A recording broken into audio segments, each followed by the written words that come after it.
Hi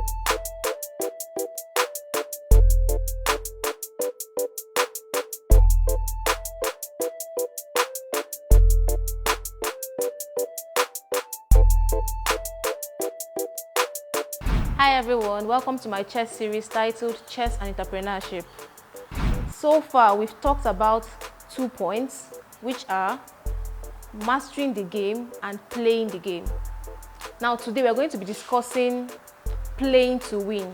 If you've not watched any of the previous series, please do well to view it before you continue with this.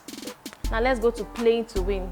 Now in the game of chess, a lot of things actually determines if you're going to win the game or not, ranging from your opening to your middle game and to your end game, ranging to your position, ranging to the time factor and all of that. In business, same thing applies. In business, you have to play to the end, irrespective of what's happening.